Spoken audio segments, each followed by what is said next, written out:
white neighborhood, you should be required to live in the hood if you're Barack Obama and if you're using that card. You use that card. The only reason you got elected was because of your race.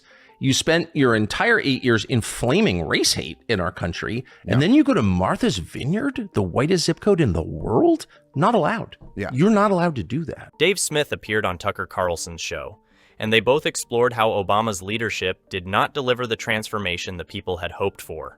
As long as Washington, D.C. is the most powerful organization in the history of the world, and they're spending over $6 trillion a year, that is by definition a swamp. That's why more millionaires live in the suburbs outside of Washington, D.C. than anywhere else in the world.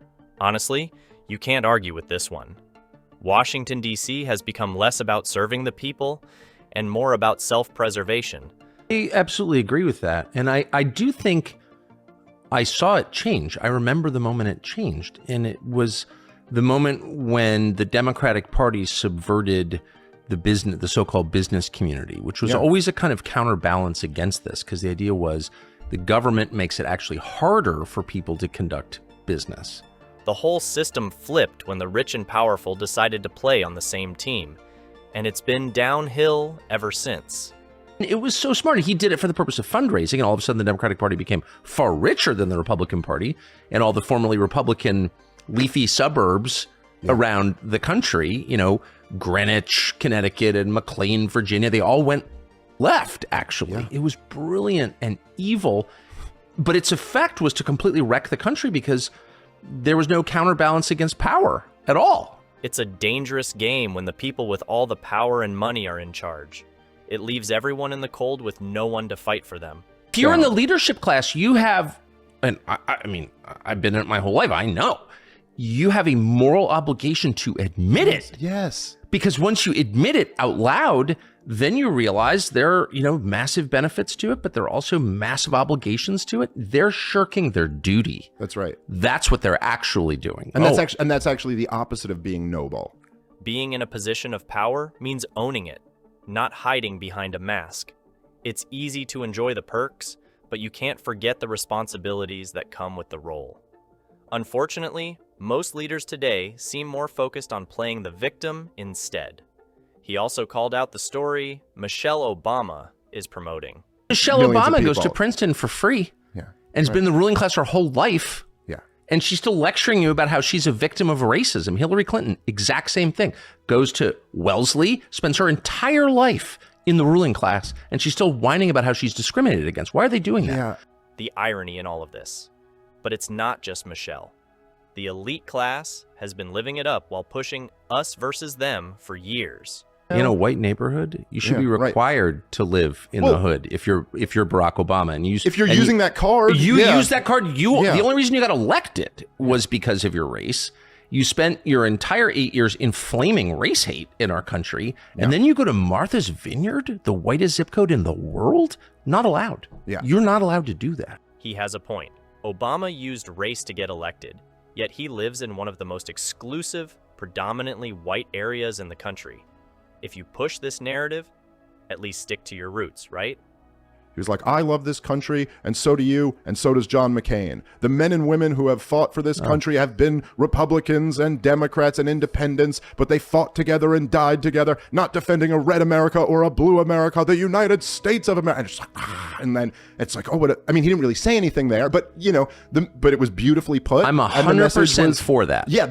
But as nice as it sounds, words like these are easy to toss out when you're trying to appeal to both sides. He also was very critical of the George W. Bush administration's excesses, and I'm going to end the war in Iraq. I'm going to reinstitute habeas corpus. We're going to end torture. There were a lot of, he didn't do any of that.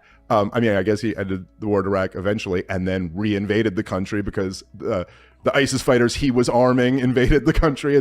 These were bold claims, promises to undo the very policies that defined Bush's presidency.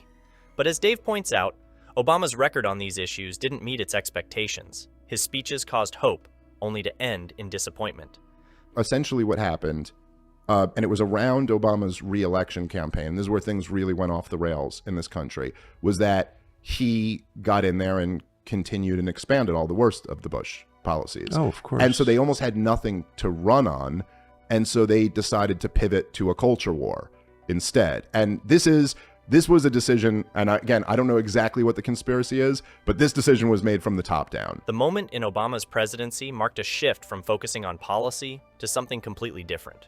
Dave refers to it as the pivot to a culture war, which changed the direction of U.S. politics. Yeah, I'm sure you've looked at this before, but where there's these nexus charts and you can chart out like how many times all the woke terms are used, you know, transgenderism, all that. And it's all like right around 2012 that it's all of a sudden like, you know, systemic racism goes from being mentioned like this many times throughout history to like shooting up like the New York Times and the Washington Post. It's a very famous graph, and I've used it many times in trying to explain this, but that's exactly right.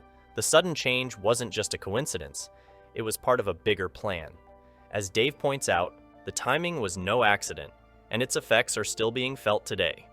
From 2007 to 2010, the median net worth in America shrunk by like 40%. Yeah. Like people lost like 40% of American wealth was lost.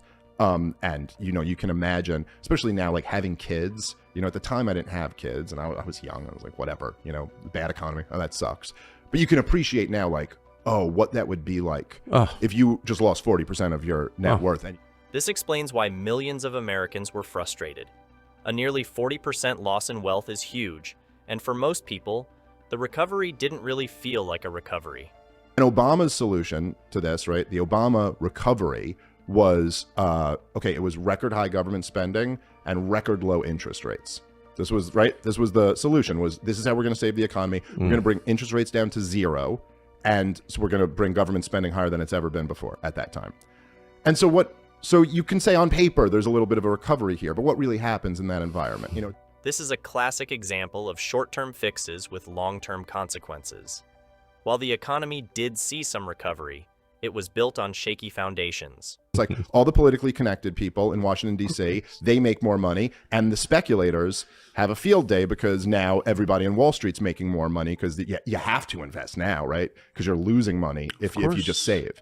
And so this ultimately is what built. Then they throw the culture war in there to, like you said, fight amongst yourselves. And the result of that was Donald Trump. Broken promises, government failures, and the growing divide among the people all contributed to Trump's rise. His rise wasn't just a political accident, but a result of years of frustration and disillusionment. Zero interest rates, that had a greater, I think, negative effect on the country than any war we've ever fought. For one thing, it just, asset prices ballooned. Yeah. I mean, this is fake. Everyone knows what happens over time. With free money, the money becomes worth less. And so there's a rush to assets, and now you can't buy a house. Right. His statement points out the severity of the economic issues created by such policies. In his view, the impact of these decisions has been worse than any physical conflict the U.S. has engaged in. What do you think? Do you agree with these points or see things differently? Let us know in the comment section below.